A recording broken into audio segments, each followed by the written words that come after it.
Hi everyone, welcome to the Crazy S Quilt series.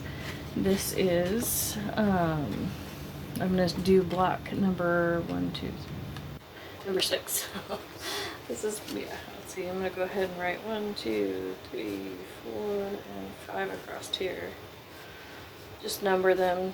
I don't usually, but on the video here, it does make more sense to have them numbered, so I can talk about them. Nope, lady. So, yes, so we'll be working on block number 6 today. And let me go ahead and put that off camera. So, as you can see, I already have my middle picked out, and then I put 2 scrap pieces on each side to get started with. So, and I'm just using whatever thread I have in here. I'm not paying attention to color. This time it happens to be a pretty color that I wouldn't mind, but you know, you don't have to worry about color on a crazy quilt type project. And we'll just run our straight line down, like so. Then I'm going to flip it around without folding that or doing anything with that. Double check that this one is lined up. Yes, it is. And I'm going to change the position of my needle a little bit because I don't need quite that wide of a seam allowance there.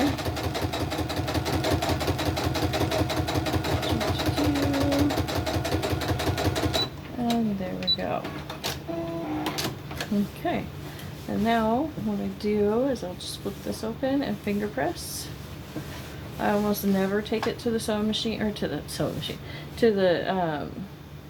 ironing board at this stage of my crazy quilts. Now that's just a personal preference. I like having some texture and some poofiness in there. If having everything lay very flat matters to you, then you need to be pressing after every single seam. But this is mine, and I want it to be a little bit floofy, have a little bit of texture to it. Let's see, I already have black on there. This purple is not long enough. That's not straight enough, long enough. Here we go. Here's a piece that will be long enough. And yes, half the battle to making one of these, in my house anyways, is dealing with the cats, because I do throw the fabric around, they lay on it, you know, and that's why I'm really not selling much fabric art right now. Once my studio is built, then the cats won't be going in there, and I'll be able to start selling some of my fabric art. But for now, it's just safer not to. So let's see, do I want to go ahead and just frame it with this? Yeah, sure, why not? Okay, so what I'm going to do is I'm going to flip this around, and then following this angle, I'm going to follow that angle. I'm going to go ahead and just snip this off. Not worrying if it's super precise, it's fine, it'll work out, it'll all work out in the end. So, now this piece is a little bit on the wrinkled side, so I'm going to go ahead and sew to the non-wrinkled, straighter side. So get my first edge in there, tap down, there we go.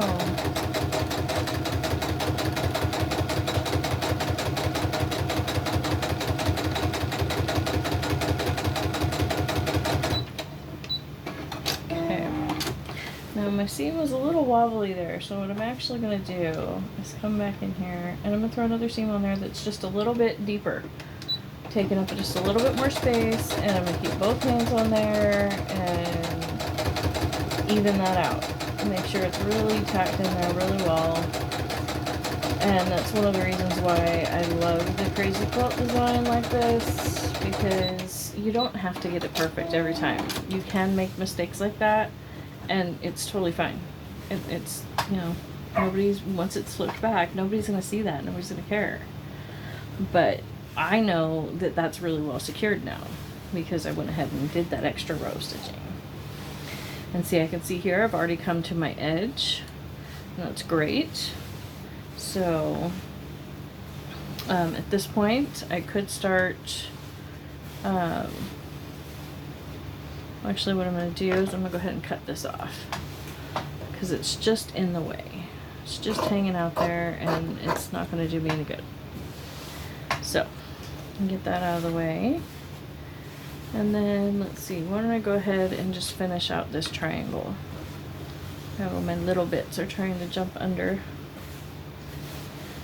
So, and you totally could at this point grab something like this where it's a bunch of little pieces, you know, and add that in. I mean, this one's not quite big enough, but you know, you see my point though, and that'll make it look like it has more pieces to it.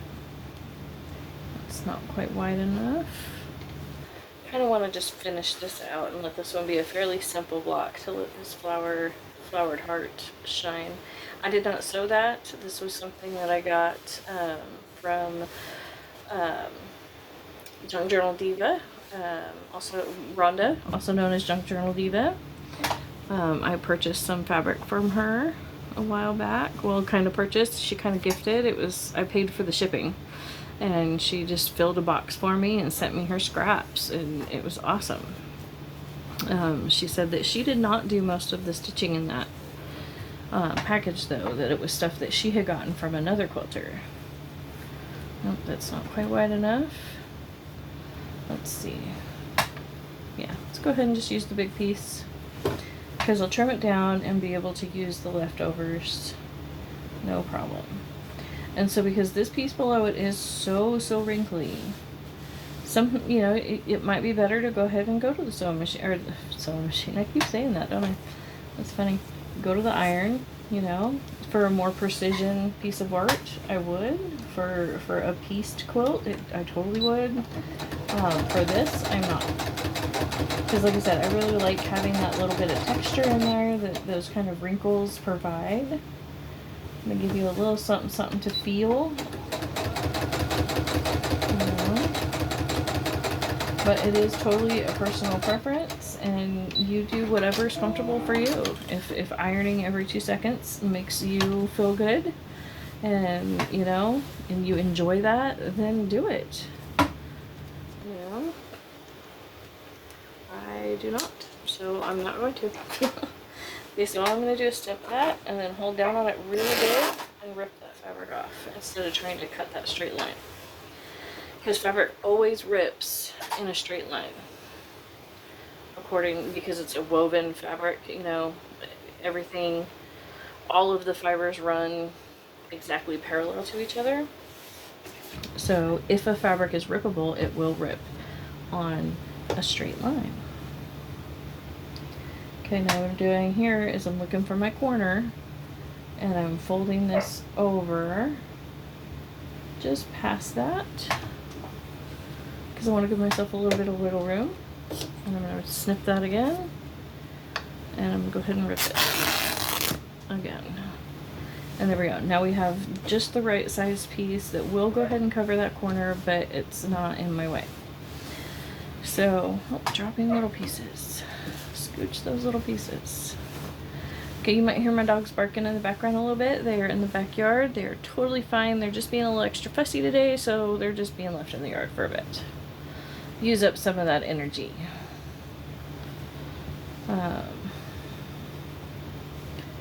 So, here we go. I want to put that there. Not quite long enough. There we go. And see, this has a weird little swoopy angle there. I can follow this angle and just ignore that swoop. I could treat this as its own angle and this as its own angle. I am going to just lay this on this corner and bring this up to the other corner that I want covered and make sure that I can see just a little bit all along that edge, which I can. So I'm going to go ahead and just sew that on down the straight edge of this, ignoring all of that up and down and craziness that is happening on the under fabric.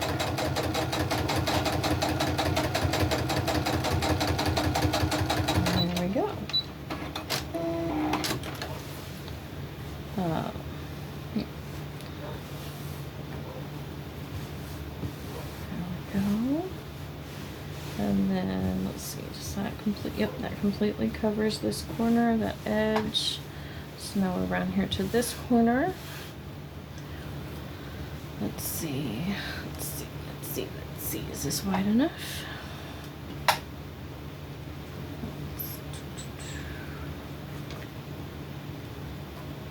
Let me see here. Get this lined up. Fold it out. It's gonna be close. It's gonna be super close. See, do I want to do that, or do I want to just go with something skinny?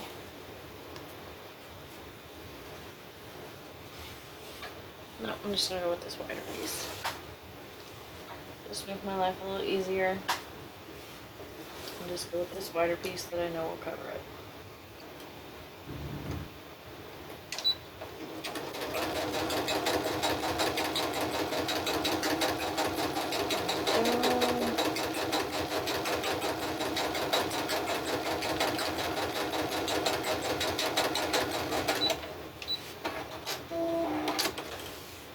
Notice I'm not sewing all the way out. I'm sewing to my line, or trying to sew to my line. I might have been a stitch or two short right there.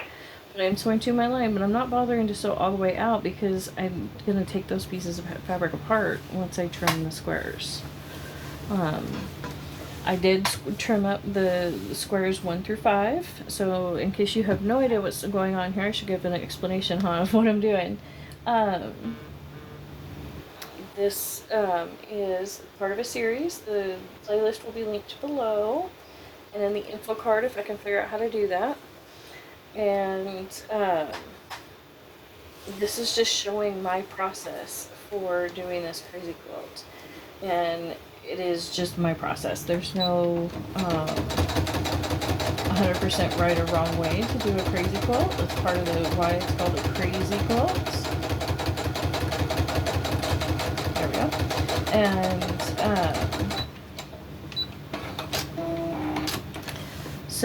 I did blocks 1 through 5. That was my first row on the quilt. The quilt is going to be 5 by 6.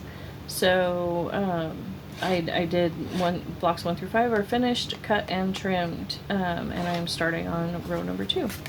Now I am not numbering these in that I'm not keeping track of which one's which from the different videos, meaning that when I go to sew it together, the block that was block number 1 will not necessarily be, you know, in that upper corner. Okay. And see here, I made a mistake and I sewed on the wrong side of the fabric because I needed to have this line for me to sew on. So I'm actually not gonna do the run stitch on this one because I don't have my ruler within reach. What I will do is grab my ruler and mark it out and then do a running stitch on the outside, just a big basting stitch, the biggest basting stitch my machine will do. And I will run a square around that and then trim it. So that is the ultimate goal for that. Let me go ahead and check the time. How long is this video? Okay, yeah, that's a good time. So thank you so much for joining me today. And block number 7 will be out very shortly. Thank you so much. Don't forget to like and subscribe.